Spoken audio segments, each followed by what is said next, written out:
Welcome to the deep dive. We're getting into a really interesting stack of sources today. We're pulling out the most important stuff, the key insights from crypto and blockchain, specifically for that week, July 28th to August 4th, 2025. And honestly, get ready, because this week saw some genuinely surprising things happening. We've got governments changing how they tax crypto, big names like PayPal making it easier to use, and just this flood, really, of institutional money hitting both Bitcoin and Ethereum. So our mission today, cut through the noise, give you that quick shortcut to knowing what's going on, making sure you understand not just what happened, but why it actually matters for you. Okay, so to really get a handle on a week, let's start with the market itself. Sources showed some maybe surprising resilience. What was the big picture?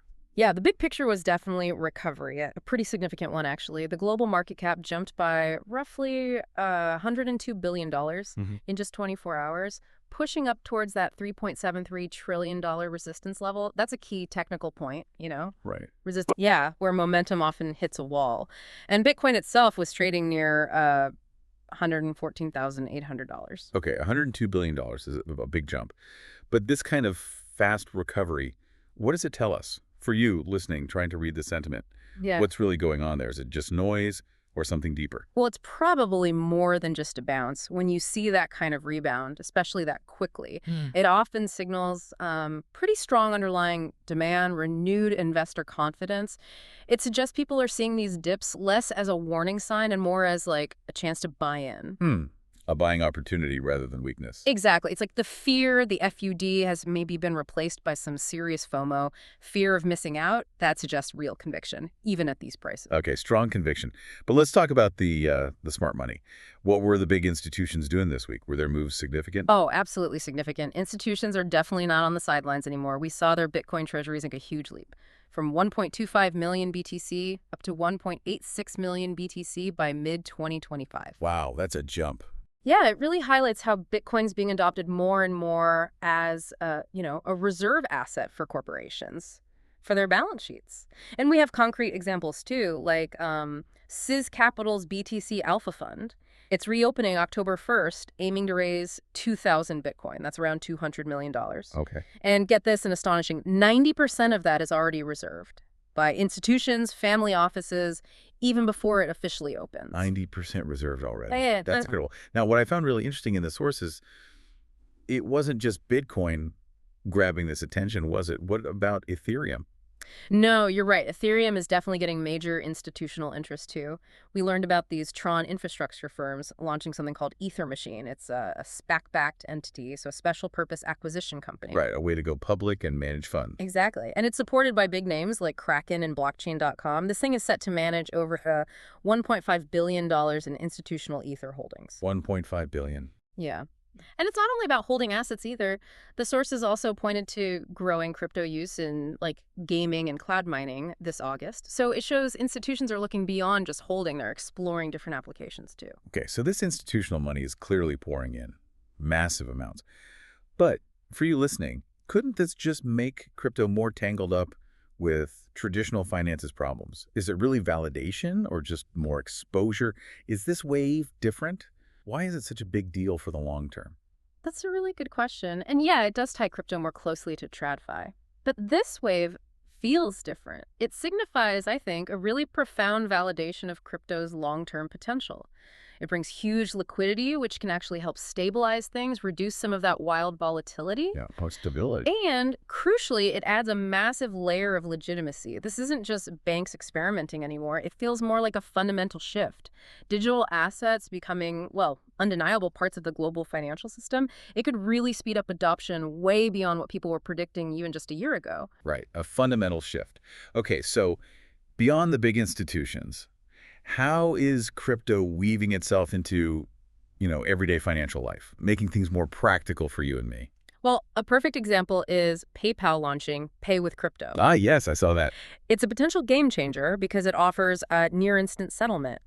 And get this, up to 90% lower cross-border fees compared to the old ways. 90% lower fees. Think about that. For sending money internationally, that drastically cuts down the friction, the cost. That's a huge push for global adoption. Real, tangible benefits for users, for businesses. That is a practical benefit. Yeah. Now, Something else fascinating in the sources was how companies are dealing with all the rules, the regulations, that whole dance. Yeah, it's definitely a strategic dance. Very careful steps. Look at Ripple, for example. They just acquired Rail, a compliance-focused firm, for $200 million. $200 million.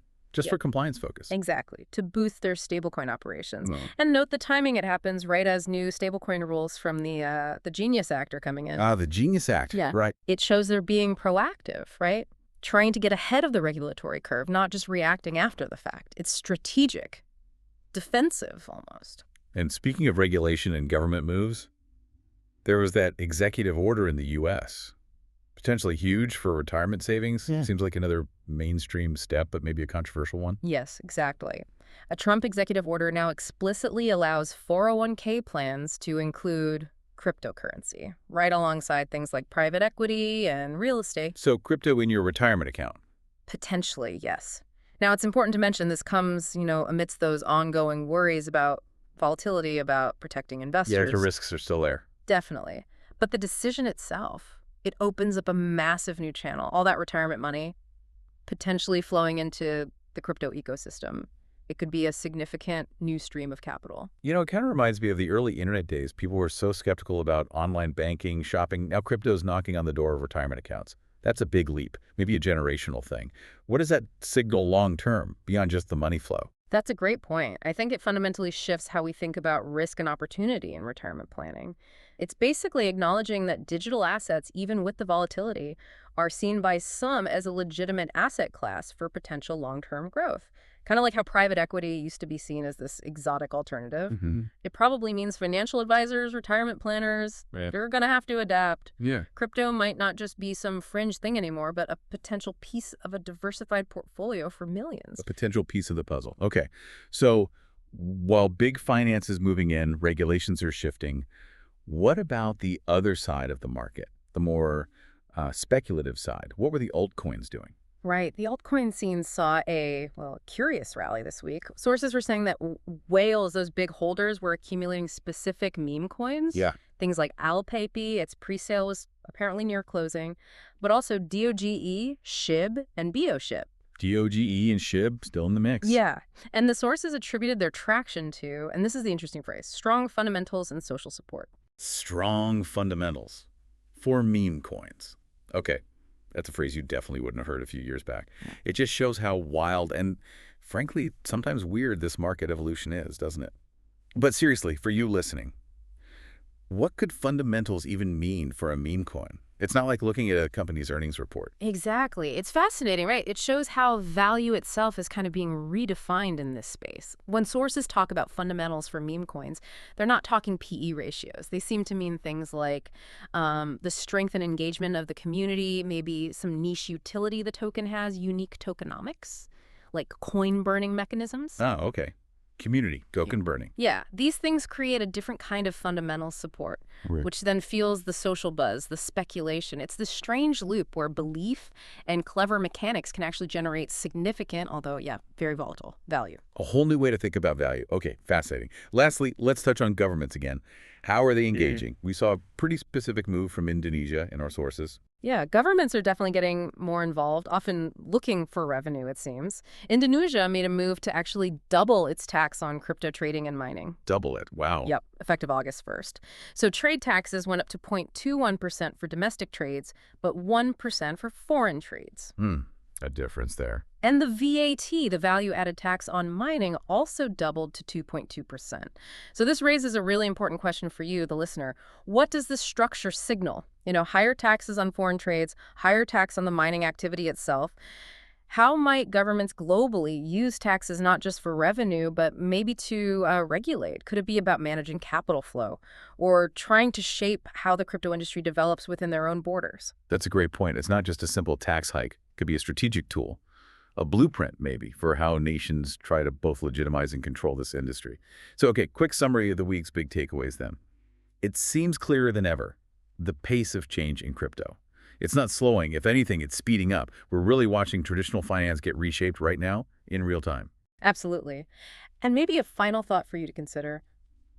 As all this happens, the institutional money, the evolving rules, the everyday apps, what do these forces combined really mean for the future of money, for your own financial world? How might these shifts change how you think about value, about investment, maybe even about digital ownership in the years ahead? Lots to think about there. We hope this deep dive gave you a clearer, maybe more nuanced view of this incredibly fast-moving market. Stay informed, keep exploring.